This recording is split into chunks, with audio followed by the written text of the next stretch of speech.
Have you ever stood in your living room, maybe after a long day, and just looked around at everything? At the family photos on the mantel, the old armchair that's molded perfectly to your shape, the kitchen where you've made 1,000 meals. And you've thought to yourself, this is my home. This is where my life happened. And this is where I want to stay. If that thought has ever crossed your mind, you are not alone. It's one of the most common and most powerful feelings we have as we get older. The idea of leaving the place filled with a lifetime of memories can feel overwhelming, even heartbreaking. But here's the good news: staying in your own home, maintaining your independence, isn't just a wish. For many of us, it's an achievable goal. It just takes a little planning, a shift in perspective, and some practical steps that we can start taking today. In this video, we're going to walk through 6 key tips that can help make that goal a reality. We'll talk about how to keep your home safe, how to stay connected, and how to work with your changing body instead of against it. Because getting older isn't about slowing down to a stop, it's about learning the new rhythm of your life. So, let's begin with the very first tip, and it's probably the most important one to think about right now. It's not about medical equipment or renovations. It's about the most valuable tool you have, your mindset. We often hear the phrase aging in place, and it can sound a little clinical. But really, it's about proactive living. It's about making a conscious decision to be the author of your own story. The first, and most crucial step, is to shift from a mindset of "I hope I can stay here" to "I am going to do what I can to make staying here possible." It's a subtle but powerful change. Think of it like tending a garden. You don't just plant the seeds and hope for the best. You water them, you pull the weeds, you make sure they get enough sun. Staying in your home is the same.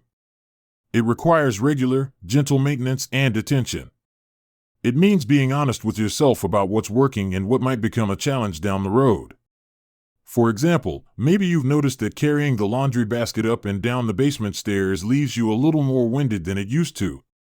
Instead of ignoring it and hoping it gets better, a proactive mindset says, "Okay, what can I do about this? Could I move the laundry to the main floor? Could I do smaller loads more often?" It's about problem solving before something becomes a crisis. This proactive mindset also means embracing help as a tool for independence, not a loss of it. So many of us were raised to be self-sufficient, to never be a burden. And that's a wonderful quality. But there's a difference between being independent and being isolated. Let's say your son or daughter offers to come over and help with some heavy yard work. A reactive mindset might say, No, I can manage. I don't want to bother you." But a proactive mindset says, "You know what, that would be a huge help.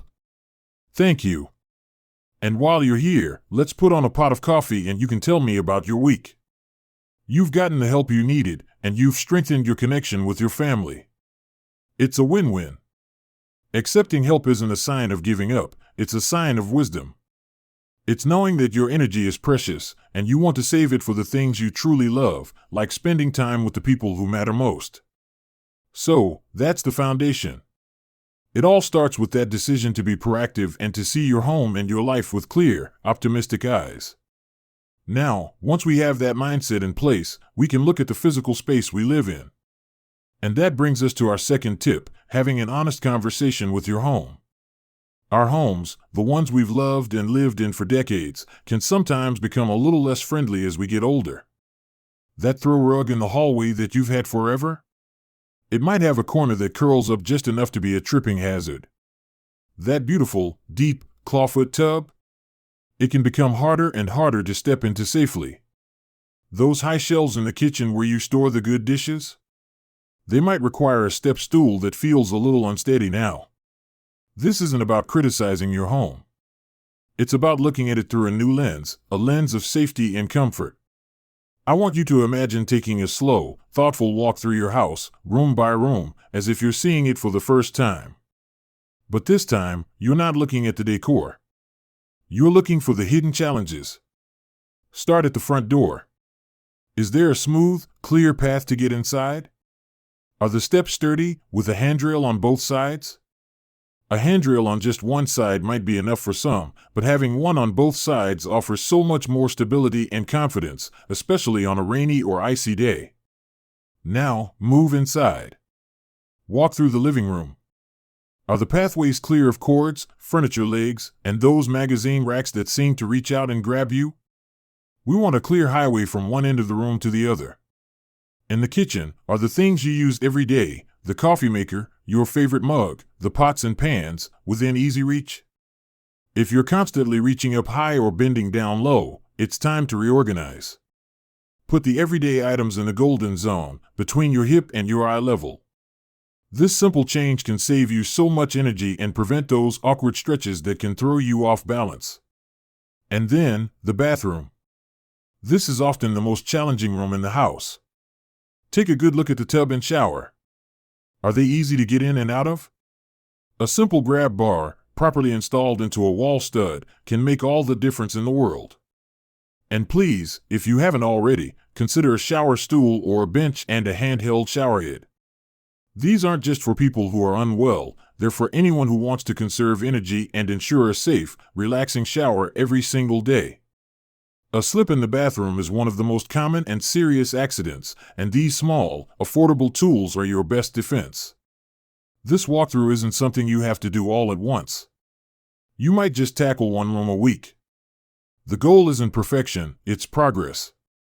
It's about making small, thoughtful adjustments that turn your home from a place you have to navigate carefully into a place that supports you effortlessly. And here's a little secret, many of these changes don't have to be ugly or feel institutional. You can find beautiful, sturdy grab bars now that look like towel racks. You can replace a wobbly step stool with a beautiful, stable little kitchen stool that tucks away neatly.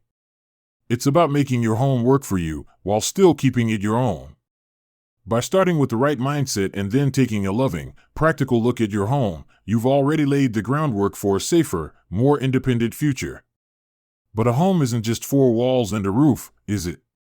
It's also the life that happens inside it. And that brings us to our third key tip, which is all about connection. We'll talk about that next. And that brings us to our third key tip, which is all about connection. Because a house becomes a home through the people we share it with, the laughter that's echoed off its walls, and the quiet comfort of knowing someone is just a phone call away. You see, one of the biggest threats to being able to stay in your home isn't physical. It's not about stairs or bathtubs. It's about loneliness. When we feel isolated, it's easy for our spirits to sink, for our motivation to dwindle, and even for our health to decline. We might start to think, what's the point of making a nice dinner if it's just for me? Or, I don't feel like going for that walk, there's no one to go with. That feeling of being on your own island can make the whole idea of staying independent feel heavy and joyless. So, how do we combat that? We build a team. We create a circle of support around us. And I'm not just talking about family, though they are often the heart of it. I'm talking about a wider network. Think of it as your own personal village. Who is in your village? It might be the neighbor who you chat with over the fence, who you've given a spare key to, and who you know would notice if your newspaper wasn't picked up one morning. It might be a former colleague you still have lunch with once a month. It could be the friendly face at the local grocery store who always asks about your garden. These connections, big and small, are the threads that weave us into the fabric of our community. And we live in an amazing time, because staying connected doesn't just have to happen face-to-face anymore. I know that for some of us, technology can feel like it's moving too fast. But learning just one simple thing, like how to video call your grandchildren, can be a game changer. To see their faces light up as they show you a drawing they made, or to watch a new puppy tumble around on the floor, it brings that life and energy right into your living room. If you're not sure how to do it, maybe that's a wonderful task for a grandchild or a young neighbor. Ask them to show you. You'd be surprised how happy they are to be the teacher for a change. It becomes a way for you to connect with them, too. Another wonderful way to build your village is to look for opportunities to engage with the world outside your front door. This doesn't mean you have to run a marathon or join a busy club. It can be something as simple as checking the bulletin board at your local library or community center. You might find a book club that meets once a month, a gentle stretching class on Tuesday mornings, or even just a coffee social hour. These are low-pressure, welcoming environments where you can meet people who share your interests. It's about finding your people, the ones who are in a similar season of life and understand. The key is to be intentional. It's so easy to let the days slip by, one after the other, without making that call or walking to that community event. But when you make connection a priority, when you treat it as an essential part of your plan to stay in your home, you're building a safety net of friendship and support. You're creating reasons to get up and get going in the morning. And you're reminding yourself that you are a vital, valued part of your community. So, we've started with our mindset, we've made our home safer, and we've started weaving our web of connection. Now, let's talk about the engine that makes it all possible, our own bodies. That brings us to our fourth tip, which is about moving with purpose, not just for exercise, but for function. For so long, we've been told that exercise is about walking a certain number of steps or getting our heart rate up. And those things are certainly good for us. But as we get older, the focus needs to shift. It's less about how far we can walk and more about how easily we can move through our daily lives. Think about all the things you do in a typical day. You get up from a low sofa. You carry a bag of groceries from the car. You reach up to a high shelf. You bend down to tie a shoe or pick up something you dropped. These are the movements that truly matter. They are the building blocks of independence. So, our exercise should be designed to make these specific tasks easier and more effortless. Let's talk about one of the most important ones, getting in and out of a chair. It sounds simple, right? But it requires strength in your legs and your core. A wonderful, functional exercise you can do right at home is to practice this movement. Find a sturdy chair. Sit down and then stand up slowly, without using your hands to push off if you can. Do this 5 or 10 times. That's it. You're not just building muscle, you're practicing the exact movement you need to be independent. What about balance? Good balance is what keeps us steady on our feet and prevents those dangerous falls. You don't need fancy equipment to work on your balance. The next time you're at the kitchen counter, holding on for safety, try standing on one foot for just a few seconds. Feel the muscles in your standing leg and ankle working to keep you steady. Then switch to the other foot. Do this while you're waiting for the kettle to boil. It takes 30 seconds, and over time, you'll notice a real difference in your steadiness. Another fantastic movement is the squat, or a modified version of it. We squat dozens of times a day without even realizing it, every time we sit down, every time we pick something up. To keep this movement easy, you can practice holding onto the kitchen counter and doing gentle mini squats. Just bend your knees a little, like you're about to sit down, and then stand back up. This keeps the muscles in your thighs and hips strong and ready for action. The secret is to weave these movements into your day. You don't need to set aside an hour for exercise. You just need to be mindful. While you're brushing your teeth, practice standing on one leg. While you're watching the evening news, do a few sit-to-stands from your chair. While you're waiting for your morning toast, do a few countertop squats. By moving with this purpose, you're not just getting stronger. You're building a body that is capable, confident, and ready for the life you want to live in the home you love. And that confidence, that feeling of "I can do this," is priceless. So, we're building strength and balance, which is wonderful. But our bodies also need fuel to keep going. And that leads us to our next point, which is all about simplifying one of the most important, and often most challenging, parts of the day, food. We'll dive into that next. And that leads us to our next point, which is all about simplifying one of the most important, and often most challenging, parts of the day, food. For so many of us, cooking was never just about eating. It was an act of love. It was the smell of Sunday pot roast filling the house, the joy of baking cookies with the grandkids, the satisfaction of putting a home-cooked meal on the table for the people we care about. But as the years go by, and sometimes as our household gets smaller, that joy can start to feel like a chore. The thought of planning a meal, shopping for the ingredients, and then spending time chopping and cooking, all for one person, can feel exhausting. It's easy to fall into the trap of grabbing something simple, like a piece of toast or a bowl of cereal, or even skipping meals altogether. But here's the thing we have to remember: food is fuel. It's the energy that powers everything we've talked about so far. It gives us the strength to get out of that chair, the stamina to walk to the garden, and the mental clarity to stay sharp and engaged. So, the fifth tip is to rethink how we approach meals, to make them simple, nourishing, and enjoyable again, without all the work. The first shift is to stop thinking that every meal has to be a production. It doesn't have to be a 3-course affair. Some of the most nourishing meals are also the simplest. Think about a baked sweet potato with a pat of butter and a sprinkle of cinnamon. Or a bowl of hearty vegetable soup that you made in big batch on a lazy afternoon. Or a piece of salmon you popped in the oven, served with a pre-washed bag of salad. These meals take minimal effort but provide your body with the high-quality fuel it craves. One of the best strategies I can share with you is to embrace the idea of cooking once, eating twice, or even 3 times.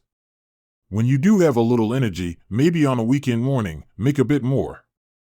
If you're making roasted chicken for dinner, roast an extra chicken breast or some extra vegetables. You can use that leftover chicken the next day to toss into a salad or make a quick chicken salad sandwich. You can turn those extra roasted vegetables into a delicious frittata with a few eggs. It's about working smarter, not harder. Another wonderful idea is to have a potluck with a friend. You each make a big batch of your favorite dish. Maybe you make a big pot of chili, and your friend makes a wonderful lasagna. Then, you swap. You each go home with 2 different, delicious, home-cooked meals that you can portion out and enjoy throughout the week. It cuts your cooking time in half, and it adds a lovely social element to the process. And please, give yourself permission to use the tools that are available to you. Pre-chopped vegetables from the grocery store are not a sign of laziness, they're a smart adaptation. They save you time and energy, and they make it more likely that you'll actually cook.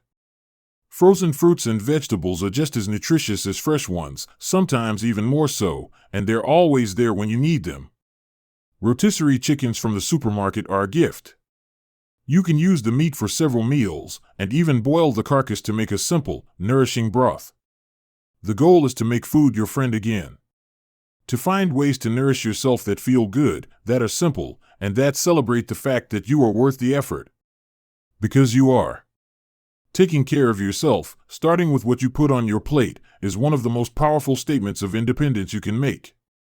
So, we've talked about mindset, we've made our home safer, we've built our village, we've strengthened our bodies, and we've simplified our food. Now, we come to the 6th and final tip. And this one is perhaps the most important because it's about planning ahead in a way that brings peace of mind, not worry. The 6th tip is to have the conversations and put the plans in place before you need them. I know, for many of us, talking about the future, especially about times when we might need more help, can feel uncomfortable. It can feel like we're tempting fate or admitting defeat.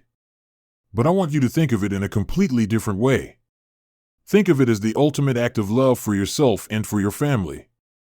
Imagine, for a moment, a scenario where you have a sudden health event. Maybe a fall, maybe an unexpected illness. In that moment of crisis, the last thing you want is for your loved ones to be scrambling, trying to guess what you would have wanted, searching for important papers, and making huge decisions under immense stress. That weight on their shoulders is heavy. Now, imagine the opposite. Imagine that everything is already in place. Your important documents, your will, your healthcare power of attorney, your financial power of attorney are organized in a single, known place. You've had a calm, honest conversation with your family about your wishes. You've told them, if I get to a point where I can't make decisions for myself, here's who I trust to speak for me. Here are the kinds of medical treatments I would or wouldn't want. And my biggest goal, above all, is to stay in my home for as long as possible. Having these conversations and putting these plans in writing isn't about expecting the worst. It's about empowering the people you love. It's giving them the gift of clarity. It means they never have to wonder, what would mom have wanted, because you already told them. It removes the guesswork and the guilt, and it allows them to focus entirely on supporting you and being present with you. And this planning also extends to the practical, day-to-day help we talked about earlier. It's about identifying, in a calm moment, what resources are available in your community. Is there a senior center that offers meal delivery or transportation services? Are there local agencies that can provide a few hours of in-home help a week for things like cleaning or bathing if it ever becomes necessary? Just knowing what's out there, even if you never need to use it, can bring an incredible sense of security. It's like having an umbrella in your car on a cloudy day.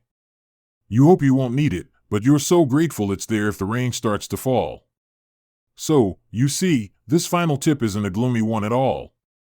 It's the key that unlocks true peace of mind. It's the foundation upon which all the other tips can stand strong. When you know that your wishes are known and your family is prepared, you can let go of that underlying worry. You can relax and fully enjoy the life you're building in the home you love. Because that's what this is all about, isn't it? It's about living fully, right where you are. It's about waking up in the morning in your own bedroom, making coffee in your own kitchen, and looking out at your own garden. It's about the comfort of the familiar and the joy of independence. We've covered a lot of ground today, from the power of a proactive mindset to the practical steps of fall-proofing your home, from building your village to moving with purpose, from simplifying your meals to planning for the future with love. Each of these tips is a tool in your toolbox, a brick in the foundation of your continued independence. Remember, you don't have to do everything at once. Pick one tip that resonates with you today. Maybe it's just doing that slow, honest walk through your home. Maybe it's calling a friend to schedule a weekly phone chat. Maybe it's practicing standing on one foot while you brush your teeth. One small step, taken with intention, can start a chain reaction of positive change. Your home is your sanctuary. It's the keeper of your memories and the stage for your present. And with a little thought, a little planning, and a whole lot of love, it can continue to be that special place for many, many years to come. Thank you so much for spending this time with me. If you found this helpful, and you know someone who might also benefit from these ideas, please share this video with them. We're all in this together. And I would truly love to hear from you. What's one thing you do to make your daily life easier or more joyful in your home? Share your thoughts and tips in the comments below. Your ideas might be just the thing someone else needs to hear. If you enjoyed this conversation, please give this video a thumbs up and consider subscribing to the channel. We're building a wonderful community here, focused on living our best lives, at any age. Until next time, here's to your health, your happiness, and the home you love. Take care, and I'll see you soon.